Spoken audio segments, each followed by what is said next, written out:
Chegando notícia a todo minuto, gente. Tá chegando agora o bastidor, então, aqui para vocês. Eu fui tentar entender exatamente qual foi o relato, o que tem a respeito desse personagem, né? Um colega jornalista muito experiente havia me chamado a atenção. Ó, acho que vocês estão comendo mosca aí. Tem um cara, chefe do departamento de operações da PM do DF, tá passando batido. Hoje ficou provado que ele estava certo, então fui correr atrás do prejuízo. Bom, fui tentar entender com quem está participando das investigações o que se descobriu sobre esse personagem, o Coronel Naime, lembrando, ex-comandante-geral do Departamento de Operações da PM. O cara que está no arco de baixo do comandante-geral e que tem que dizer quantas pessoas, quantas tropas, quais brigadas, em que pontos vão ficar para proteger a esplanada em dias de operação especial. Pois muito bem, tentando entender o como se chega à prisão dele, eu fui acionar as fontes. E aí, o que essas fontes que estão a par da investigação me dizem? Daniela, o que fica claro, abre aspas, é que não houve um plano operacional para o dia 8, ou seja, o que ele deveria fazer, ele não fez. Não tinha plano operacional, não havia detalhamento de quem, quando, onde e com que efetivo, com que respaldo ia ficar para proteger a esplanada. Além disso, ele pede uma licença-recompensa, é o termo técnico aí dessa licença. Ele pediu uma licença do dia 5, ou seja, sexta, do dia da quinta, ou seja, né, 5, sexta 6, sábado 7, domingo 8, para voltar a trabalhar no dia 9. Aí, mesmo de licença, me corrobora essa pessoa a par das investigações, foi confirmado que ele aparece na esplanada no meio da confusão.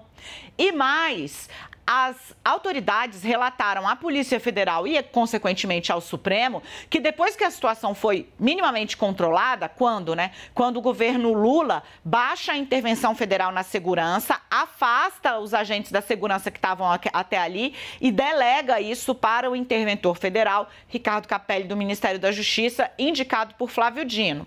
Então, Capelli chega para tomar conta da situação e, detalhe, ele vai para a rua, né? E aí ele encontra com o comandante-geral da PM e com este cidadão, o Coronel Naime, que deveria estar de folga, mas estava lá no meio dos manifestantes. Ele encontra e começa a dizer, olha, deu de linha defensiva na polícia, vamos começar a avançar para tirar essas pessoas da esplanada dos ministérios. E segundo os relatos que foram fartamente detalhados à PF e ao Judiciário, o Coronel Naime diz não é para quê, não precisa, vamos segurar, tá dando certo, vamos assim. Eles travam uma série de discussões, Capelli, o interventor federal e o então comandante de operações da PM, hoje preso, no sentido de retardar a ação ofensiva das tropas militares do Distrito Federal, tirando aqueles manifestantes vândalos que haviam promovido até então um ataque sem precedentes à sede dos três poderes em Brasília.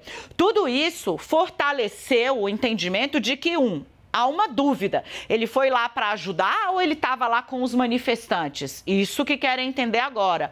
2, ele deixou de fazer um plano detalhado, operacional, de propósito ou porque, enfim, comeu mosca?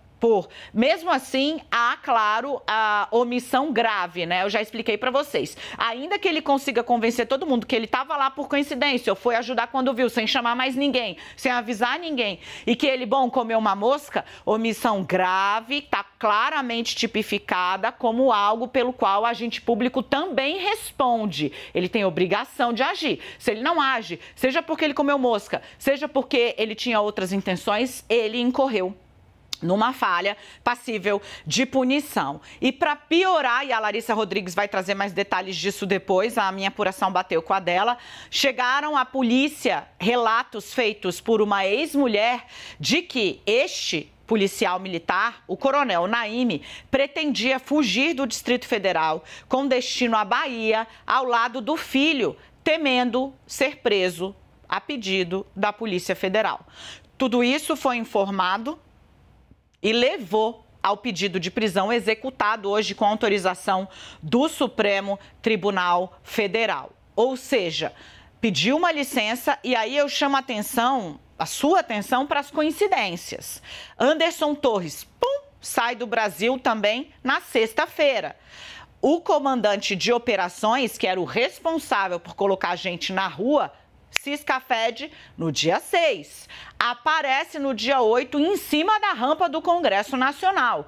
Perguntam o que ele está fazendo ali e ele disse que foi ajudar. Mas naquele momento o que se tinha era um bate-cabeça, perdão da palavra, gente, minha mãe odeia, desgraçado a respeito de como proceder. É preciso que haja intervenção federal para que se tenha uma ação efetiva. E a partir deste momento, este personagem, que também, assim como Anderson Torres, se ausenta, mas aparece magicamente na cena do crime, este personagem tenta parar o avanço da Polícia Militar sob as ordens de Capelli. É por isso que foi chamado e terá de dar muitas explicações o coronel Naime. Vem para cá, Yuri Pita, vem para cá, Leandro Rezende. Vai ficando, à medida que as apurações vão avançando, meninos, vai ficando cada vez mais claro que as pessoas estão ali conseguindo entender exatamente qual foi o papel de cada um. Veja que preso, o então comandante-geral da PM, o Fábio Vieira, este que estava acima do Naime preso hoje,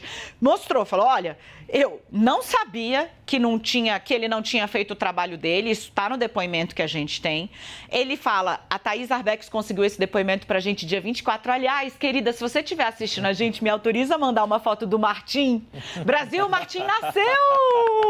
Ele é muito maravilhoso. Mamãe, estou pedindo autorização em rede nacional, tá? Para mostrar toda a beleza de seu filho. Bom, meninos, a Thaís conseguiu esse depoimento para a gente no dia 24 e lá fica muito claro. O comandante-geral da PM fala, o trabalho dele era dizer quem, quantas tropas, com que estratégia ia ficar na rua.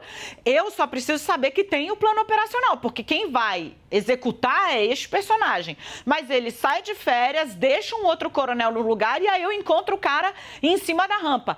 Comandante-geral da PM, ele estava apanhando na rua, o comandante-geral da PM, que foi para lá sem ter qualquer tipo de reforço. E as investigações avançam até que se chega e se descobre que, enquanto o Capelli estava falando, bora, tropa, anda, empurra, tira essa gente daqui. Ele, não precisa não, para que isso? Não tá dando certo, não, calma lá. Tentando obstruir o trabalho. Situação ruim que chega agora já com o superior fora da prisão preventiva e agora as responsabilidades dos holofotes sobre o coronel Naime, ex-comandante de operações da PM do Distrito Federal. Leandro Rezende, muito boa tarde, querido. Dani, boa tarde para você, para o Yuri, para todo mundo que está com a gente aqui no 360. Essa etapa da Operação Lasa Pátria de hoje, ela é um outro estágio, né, dentro daquilo que a gente tem visto nas últimas semanas, porque ela começa efetivamente a começar a responsabilizar os policiais militares envolvidos ali nessa ação destrutiva do dia 8. O coronel Naime, né, preso hoje, ele já havia sido citado algumas vezes pelo Ricardo Capelli. Na entrevista que ele fez de apresentação no relatório final da intervenção, o nome desse coronel é citado algumas vezes pelo Ricardo Capelli, no sentido de, porque chama mesmo a atenção que esse policial responsável por coordenar tantos outros grupos táticos que a intervenção encontrou documentos que sequer foram chamados a trabalhar no dia 8, chama a atenção que esse policial não estivesse trabalhando naquele dia, tivesse pedido essa, que a Dani lembrou, essa recompensa justamente entre os dias 3 e 8 de janeiro. Além dele, vários outros comandantes de batalhão também estavam de férias nesse dia. E eu fiz referência, né, agora os outros batalhões que poderiam ter sido acionados e não foram pelo comando da Polícia Militar, no caso, pelo coronel Naime. Entre eles, o batalhão de operações aéreas, que poderia ter dado um suporte ali para os policiais que estavam no campo e estavam tentando entender qual a dimensão dos atos do dia 8. Isso também está registrado num documento oficial da intervenção que a gente trouxe aqui tão logo o relatório completo veio a público. O caso desse coronel está registrado no relatório final também como um objeto de espanto da intervenção federal na segurança do Distrito Federal, mas mais do que tudo isso, Dani, acho que a operação de hoje ela joga a luz sobre um tema que o Renato Sérgio de Lima, que é do Fórum Brasileiro de Segurança Pública, me chamou a atenção, que é a questão da responsabilização efetiva dos policiais militares. Ele lembra que em outros episódios de insubordinação de policiais, a gente viu arranjos entre a polícia, entre a política polícia, entre o judiciário, para tentar evitar punições. E isso, na avaliação do especialista, criou um problema de impunidade mesmo, e que nesse caso do Distrito Federal a coisa foi tão grave que a impunidade ela precisa ser efetivamente descartada. E você prendeu um coronel dá mostras de que dessa vez a coisa vai ser um pouco diferente. E os policiais que compactuaram em alguma medida, ou se omitiram, ou compactuaram de fato com a depredação do dia 8, vão ser responsabilizados. Isso, na avaliação do Fórum Brasileiro de Segurança Pública, é fundamental até para o processo de despolitização das forças policiais que é preciso fazer aí no país, em virtude dos dados que estão mostrando uma excessiva guinada dos policiais militares a pautas antidemocráticas. Dani. Yuri, quero te ouvir rapidinho sobre isso. Dá uma olhada no nosso grupo. Chegou notícia nova da Gabriela Coelho, mas vamos primeiro fechar o cerco a esse personagem, o coronel da PM, que era o comandante de operações e que, de novo, há indícios, relatos fartos de quem presenciou e, segundo eu apurei do próprio interventor à Justiça, de que ele tentou obstruir o avanço das tropas da PM quando a intervenção federal tentava controlar a situação na esplanada. Pois é, Dani, boa tarde rapidamente para você, Leandro, quem está com a gente no 360. Seguindo desse ponto da questão de caracterizar quem, por dentro das forças policiais, em especial da Polícia Militar do Distrito Federal, foi surpreendido por falta de ação de seus comandados, e aí a gente se refere especificamente ao ex-comandante-geral, que acabou sendo exposto do ponto de vista, inclusive, da sua integridade física. Ele foi ferido no 8 de janeiro ao tentar ali retomar o comando dos seus homens que estavam na rua, e quem acabou concorrendo de forma ou dolosa ou omissa para os atos que aconteceram no dia 8, e isso vai ficando cada vez mais claro, além da questão dessa politização e da diferença entre as opiniões individuais que cada um tem na hora de exercer o seu voto e na hora de cumprir o seu papel profissional como agente de segurança, mas o que vai ficando claro é exatamente esse objetivo de designar, de deixar individualizado qual a participação de cada um e qual a responsabilidade de cada um desses homens que tinha, assim, obrigação de proteger a esplanada dos ministérios, a Praça dos Três Poderes e, ao fim e ao cabo, a própria integridade física dos seus pares dentro da Polícia Militar.